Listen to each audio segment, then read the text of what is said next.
when she came, that what clicked. Yeah, that's to when be a contender all for the sure. way That's to when make everything. a run. Yeah, that's when everything clicked. Like before that, obviously we made it to the Eastern Conference Finals the year before that. Management, hey, we there's one missing piece we need, obviously. You know, and then like I said, the year before we had all those vets, right? A lot of them older, right? Uncle Cliffy, all those guys older, and Jersey was on top. You know, Kmart, Richard Jefferson, JK. Man, these dudes flying up and down the court, man. Rolling. Right?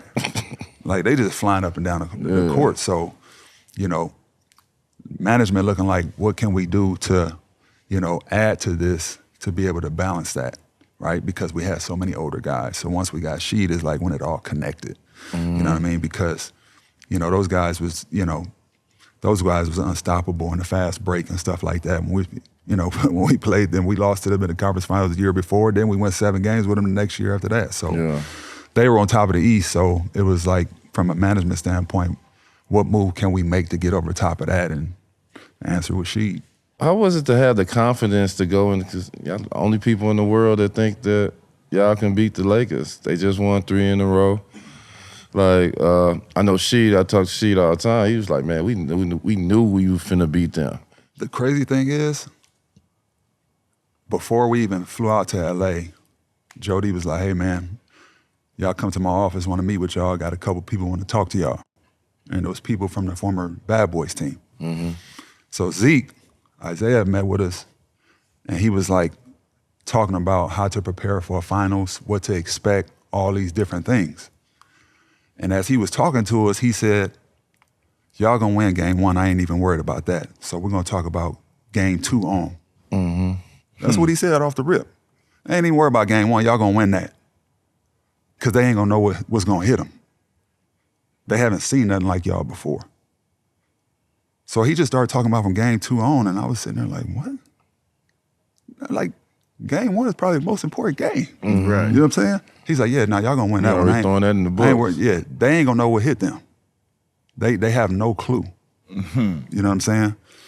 And just to hear those Bad Boys guys talk to us about their experience in the finals and, you know, what to expect, what to get prepared for, and how to handle the stage and all that kind of stuff.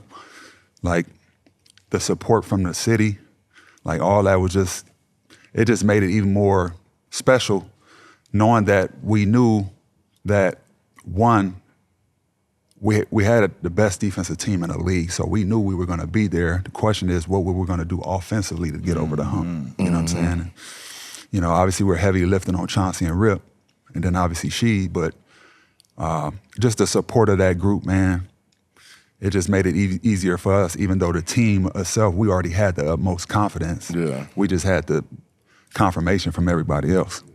Tell us about the bond y'all had together. Cause after y'all won the championship, man, every time I used to see any of y'all, I see the other 4 with y'all.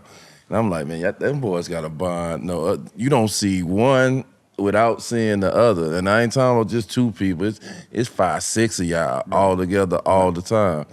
Like, how was that bond that y'all got from winning that championship? And see, that's what I talked about earlier, man. Like, that first team I was on as a rookie, just establishing chemistry off the court. And when we established it with that team that won the championship, like, it was crazy because we did everything off the court. Whether go to dinner, go to the club, like everything we did together. We get to the club, it's 8, 9 of us, and one person ain't leaving until we all leave. You know what I'm saying? In case something go down, we gonna be there when you there. You know what I'm saying? Like, ain't nobody leaving until everybody leave. That was the rule. You know what I'm saying? Like, no matter where we went.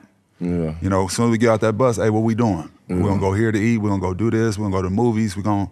And then if we down there, you know, 9:15 going to dinner and somebody ain't down there, we hitting them up. We're gonna go back and knock on their door. Hey, come on. You know what I mean? That's just who we were, because we knew the importance of chemistry off the court and how it was gonna balance itself on the court. You know, some people look at that as a negative. That, man, y'all used to go out all the time. Man, and then play the next day. Like, the chemistry that we had was crazy. And when you go through tough times and experiences off the basketball court, now when you get on that court, you know you know your teammate better. You know what I'm saying? We know each other families, all that kind of stuff. Every time we was in Detroit, man, we throw something at each other's house, whatever the case may be. Get to know your family and everything. 'Cause, you know, so once you get on that court and you're not doing something right or something happens, we know why you're doing it. Yeah. You know, we know who you are. You see what I'm saying? So know what you're going through. yeah. So we know what that chemistry was just top notch.